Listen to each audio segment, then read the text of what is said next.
Dear Patriots, before the news starts, please subscribe to our patriotic channel by clicking the subscribe button. Give us a thumbs up to this video. Don't forget to leave your opinion below in the comments section. Share the news on Facebook and Twitter so you friends see it. Thank you. Trump was right, liberals just did unthinkable to Jefferson Memorial in D.C. Well, shoot, it finally happened. When President Trump decided to disagree with the media about Charlottesville, he was upset about radical violence and the rewriting of history. Now let's jump forward just a few days. It turns out that an NPO named the Trust for the National Mall is ready to make a huge change to the memorial to Thomas Jefferson. The Jefferson Memorial will be upgraded to focus more on his slave ownership. Now, to be fair, they have not specified what the changes will be. The group simply claimed the monument will now reflect the complexity of Thomas Jefferson as a founding father and slave owner. From the looks of their statements about the project, it is more likely that the changes will be in the form of plaques and stands focused on his slave ownership. It's better than chaining slave statues to his current statue, for sure. The trust managed to get control of the monuments by funding the $150 million refurbishment project for the Parks Department, which is currently $11 million in debt. There have been talks of this change before, so it is hard to tell if it is reactionary to the Charlottesville riots. Still, the timing could not be much more convenient. So, while this one on its own is no disaster, couple it with the vandalism and attacks around the country on historical monuments and major newspapers demanding we blow up Mount Rushmore, and it makes you really wonder.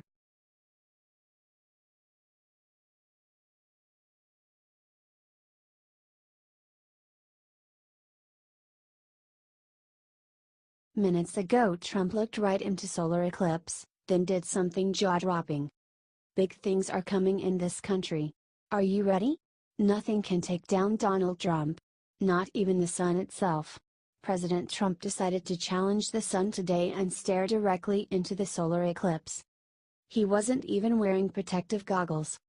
Despite all the warnings that the eclipse would hurt your eyes and cause blindness, Trump stole a glance at the eclipse. He is so frickin' awesome. He doesn't care at all. He just took on the sun himself. You see him smiling, liberals? That's because he's president and there is nothing that y'all can do about it. Share this everywhere if you are so frickin' impressed by your president. The violent liberals, the crappy legislature, the lying media doesn't know what's going to hit them. Let's show them how many Trump supporters are still out there. I love my president, do you?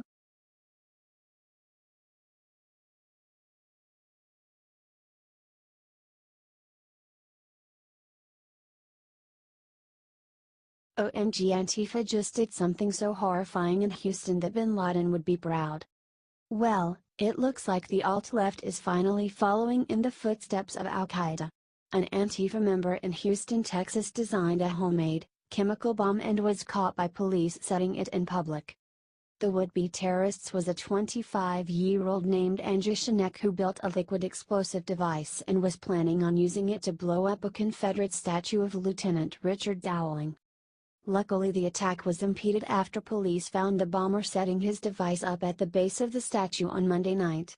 The bomber tried to drink the explosives to hide the evidence, however police apparently managed to stop him. Of course, this was not his only terror attempt. Police raided Schnek's house this morning, which it turned out is the second raid on his house. 4 years ago the FBI raided his house and arrested him for making military-grade explosives. If that is not bad enough, the man was supposed to be on probation. However, a judge released him from probation ahead of schedule in 2016. Police evacuated the neighborhood when they raided the house, fearing possible traps or unstable explosives could be detonated and cause extreme damage to the surrounding. Yet, somehow, the MSM keeps claiming Antifa represents peace. Oh, really? In the same way that every mass murderer in history has been fighting for peace. America needs to take a stand against these monsters before it is too late. It is one thing to oppose Nazis, it's a whole different thing to blow up building, attack the elderly, and try and institute autocratic rule through fear. Share this out so we can stop them together.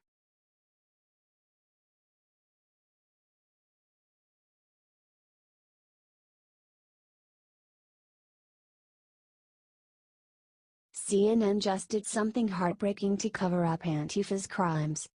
We all know that CNN has gone ahead and thrown all decency and journalistic standards out the window, but somehow they still just managed to top themselves again. You see, they wrote an interesting article over the weekend about how Antifa believes that violence equals peace, and that showed in Charlottesville. However, it did not take long for Antifa leaders to come out and demand that CNN change their story. So what did CNN do? They changed their story to make Antifa look peaceful after Antifa complained. CNN's original title for the story was "Unmasking the Leftist Antifa Movement, Activists Seek Peace Through Violence." Honestly, it was always a biased article. I read it when it came out, but watch what they did to change it. After a bunch of Antifa members protested being called a violent movement and said Charlottesville was not their fault, CNN decided to lend them a hand and change the headline to "Unmasking the Leftist Antifa Movement." Not only that, if you look just under the title, where it says Editor's Note, you can see the explanation saying the story was updated to clarify that Antifa says the violence was not their fault. I bet Hitler said the same thing. Sure, Antifa did fight white supremacists at Charlottesville, but most of the time all they do are beat up innocent conservatives or anyone they imagine could possibly disagree with them. Share this out if you want to see their violence and CNN held accountable for supporting them.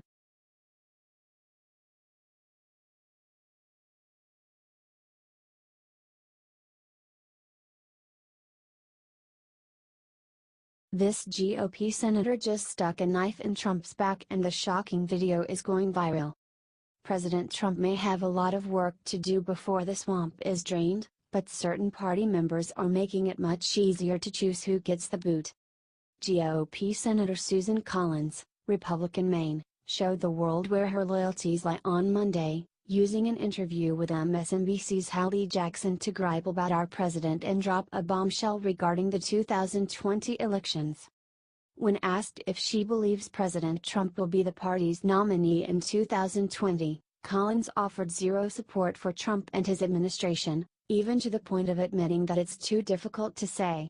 But this shouldn't be much of a shock coming from Collins, who took the rare opportunity in front of cameras to twist the knife further. "I didn't support the president when he was our party's nominee," Collins said when asked if other Republicans should step in to prevent Trump from gaining the nomination. "It was a very difficult position for me to take. I'd never taken it before." Collins clearly isn't content with taking only her vote from President Trump. She wants to rally other professional politicians to betray our commander-in-chief. It is exceedingly unique for an incumbent president to receive a primary challenge, with the last occurrence being conservative stable Pat Buchanan challenging former President George H.W. Bush during the 1992 election. Unfortunately for Collins and her two-faced friends, President Trump has a rock-solid grip on his base of dedicated supporters. There is no doubt the primary challenge against President Trump would be party suicide, and the last thing this country needs is a Democrat in the White House. I think it's time people start picking a side that will move this nation forward. If the GOP continues to fight within itself, the important issues our president has been fighting to address will continue to fall by the wayside. Are y'all sick and tired of hearing these indecisive backstabbers pick on the righteous leaders of our country? Share this now so the truth is heard all over the world. Sources: TheHill.com, DailyCaller.com.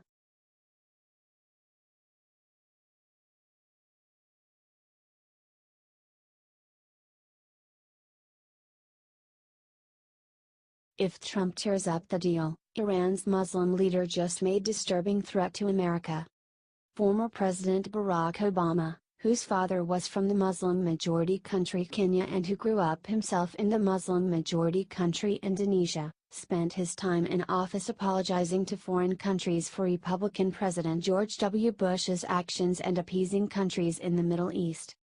One of Obama's most indefensible acts as president was signing a nuclear arms deal with Iran, a Muslim theocracy run by Supreme Leader Ayatollah Ali Khamenei. President Donald Trump has been strong enough to stand up to Iran, which has been a geopolitical foe of the United States for nearly 40 years, and pledged to reject Obama's cowardly agreement. In response, Ayatollah Khomeini has threatened President Trump what he will do if Trump ends Obama's nuclear deal with the terrorist country as promised. Said Khomeini on Iranian state TV, sounding like the lowest end of the Kajib-shot liberal media, "I will not spend time to respond to the nonsensical comments by the foul-mouthed president." He then called Trump's administration mentally retarded. He continued, in his speech to Iranian students, "Trump's stupidity should not distract us from America's deceitfulness. If the US tears up the deal, we will shred it." He added, "We managed to stop the dominance of the US. Furthermore, despite animosity of the US, we became powerful, and progressed."